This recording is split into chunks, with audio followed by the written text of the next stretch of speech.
মা কখনো এই রান্নাটা না খাওয়ালে তো আমি জানতেই পারতাম না ময়দার আলু দিয়েও যে এতটা সুস্বাদু একটা নিরামিষ রান্না বাড়িতে অনায়াসে তৈরি করা যায়। দেখতে যতটা লোভনীয়, খেতেও কিন্তু ততটাই সুস্বাদু। তোমরা যদি কাউকে না বলো যেটা ময়দা দিয়ে তৈরি করেছো, কেউ কিন্তু ধরতেই পারবে না। তো চলো দেখা যাক মা এই রান্নাটা কিভাবে করেছিল।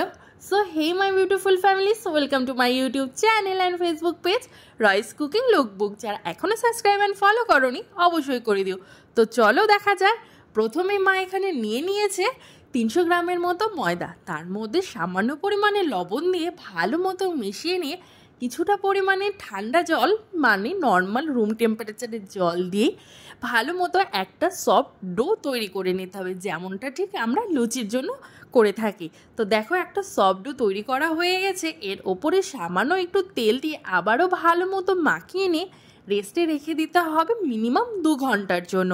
তো ভালো মতো এখানে মাখানো হয়ে গেছে আর 2 ঘন্টার রেস্ট করাও হয়ে গেছে ময়দার।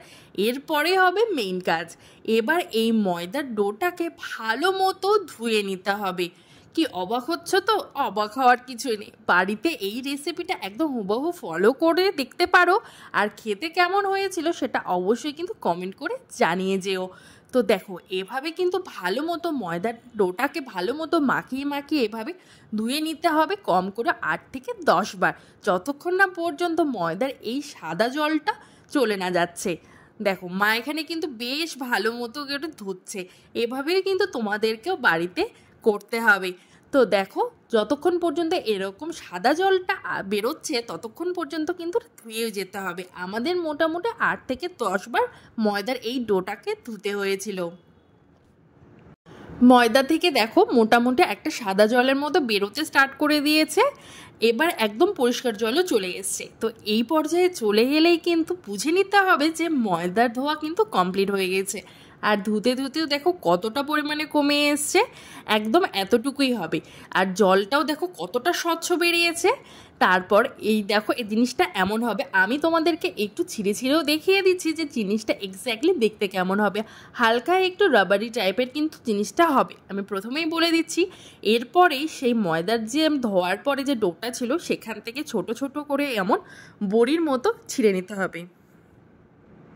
একদম ছোট ছোট মতো বড়ির মতো কেটে নিয়ে এবার কড়াইয়ে সূর্যমুখী বা সাদা তেল গরম করে নিয়ে দিয়ে দিতে হবে এই বড়িগুলো। দেখো সামান্য পরিমাণেই দেবে প্রথমে, কারণ এরা কিন্তু তেলের মধ্যে যেতেই কিন্তু একদম হুসফুসিয়ে কিন্তু বড় বড় ফুলে একদম লুচির মতো ঢোল হয়ে যাবে। তো দেখো কতটা সুন্দর দিয়েছিলাম কতটুকু, আর তেলের মধ্যে যেতেই যেন লুচির মধ্যে একদম ফুলে ঢোল হয়ে গিয়েছে। আর কিন্তু এখানে কিন্তু দেওয়ার সাথে সাথে একটু লেগে যেতে পারে, বাট চিন্তার কোনো ব্যাপার নেই। 1-2 বার একটু এলুট পালট করতে নিলেই কিন্তু সব প্রত্যেকটা ছাড়া হয়ে যাবে। তো সবগুলো এখানে এই ময়দার বড়ি কিন্তু ভেজে নেওয়া হয়ে গেছে।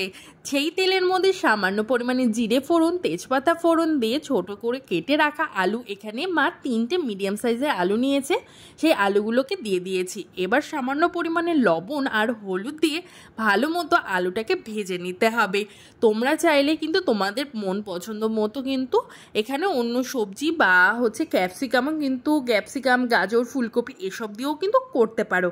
যেহেতু গরমের সময় এখন তো অত সবজি পাওয়া যায় না, তো শুধুমাত্র আলু দিয়েই করেছি। আলু দিয়ে কিন্তু খেতে অসাধারণ লেগেছিল।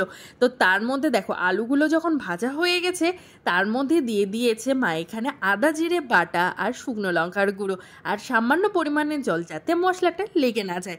বানানোর তো কতটা ইজি তো তোমরা বুঝতেই পারছো। খেতেও কিন্তু ভীষণই ভালো হয়েছিল। আমি প্রত্যেককে বলবো অবশ্যই নিরামিষের দিনে এই একঘেয়েমি পনির, সয়াবিন বা বাকি সবজি খেয়ে তো আমরা বোর অবশ্যই হয়ে গিয়েছি।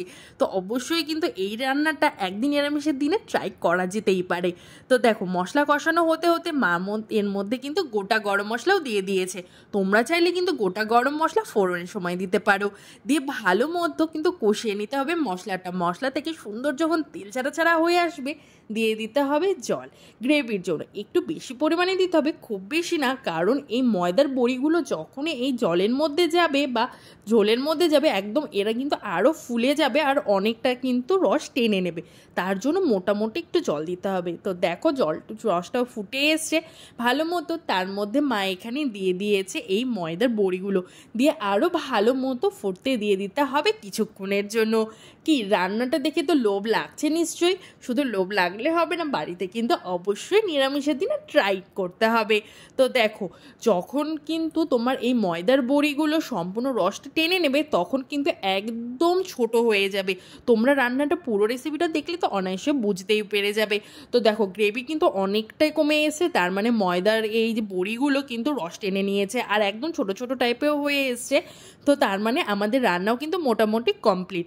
তো নামানোর সময় অবশ্যই ধনেপাতা আর ঘি দিয়ে আর কিছুক্ষণ রান্না করলে তৈরি আমাদের এই ময়দা আলুর রেসিপি। অবশ্যই বাড়িতে ট্রাই করো। বাই।